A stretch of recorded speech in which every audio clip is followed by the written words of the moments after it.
Hi friends, welcome to fun with numbers. See here. ఇప్పుడు ఇది ఒక త్రిభుజం ఉంది. అయితే ఇప్పుడు ఈ త్రిభుజానికి మనం ఫార్ములా ఎలా ఫైండ్ అవుట్ చేస్తాము? మామూలుగా half into base into height అని చేస్తాం కదా. ఓకే, ఇది బేస్గా తీసుకుంటాము, ఇది హైట్గా తీసుకుంటాము, అంతే కదా. ఇప్పుడు half into base into height అంటే ఇది ఎలా వచ్చిందో కూడా మనకి తెలుస్తుంది. మామూలుగా అయితే మనకి ఏంటండి ఇది, ఇప్పుడు దీనికి ఒక రెక్టాంగులర్ కనుక ఫామ్ చేస్తే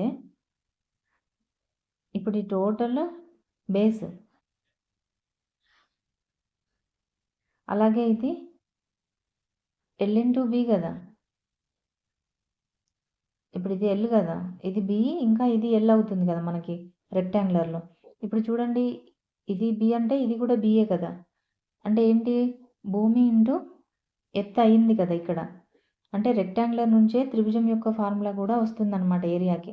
అయితే దీనికి హాఫ్ ఎందుకు తీసుకున్నామనంటే, మనము ఇక్కడ చూడండి, ఈ ఇక్కడ ఒక ట్రయాంగిల్ ఏర్పడింది, ఇక్కడ ఒక ట్రయాంగిల్ ఏర్పడింది, ఇక్కడ ఒక ట్రయాంగిల్ కదా. మనకు కావాల్సింది మామూలుగా ట్రయాంగిల్కి ఫార్ములా. ఇప్పుడు ఈ రెండు ట్రయాంగిల్స్ని కలిపితే ఈ ట్రయాంగిల్ యొక్క ఏరియా వస్తుందన్నమాట. అర్థమైందా? అంటే టోటల్ దీని ఏరియాలో అంటే ఈ రెండింటి యొక్క ఏరియా ఈక్వల్ టు దీని యొక్క ఏరియా వస్తుంది. అంటే ఏంటి దాని అర్థము, టోటల్ రెక్టాంగులర్ ఏరియాలో హాఫ్ వస్తుంది అన్నట్టు.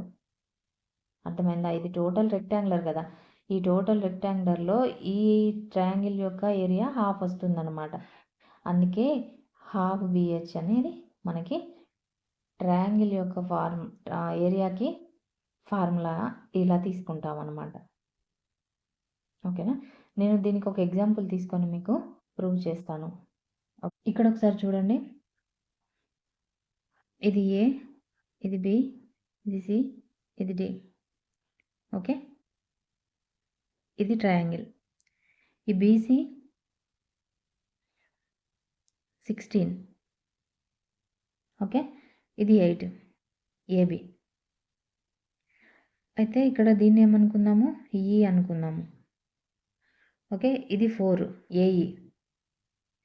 అయితే ఇప్పుడు మనం ఏం చేయాలి, ఏదో ఈ ట్రయాంగిల్ బీఈసీ ఉంది కదా, ఈ బీఈసీ యొక్క ఏరియా మనం ఫైండ్ అవుట్ చేయాలి. ఇప్పుడు బీఈసీ ఏరియా ఫైండ్ అవుట్ చేయాలంటే మనకు ఫార్ములా ఏంటి, half into base into height కదా.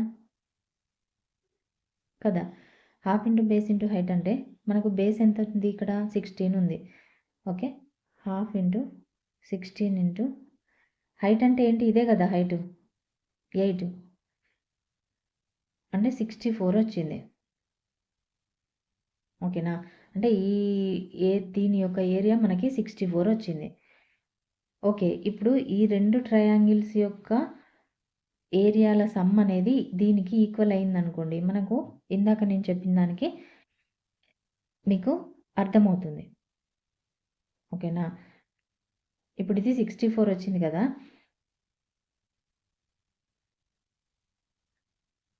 ఇప్పుడు ఇక్కడ చూడండి, ఇదొక లంబకోణ త్రిభుజం, ఇది ఒక రెక్టాంగులర్ కదా. రెక్టాంగిల్లో ఇక్కడ 90 డిగ్రీస్ ఉంటుంది కదా.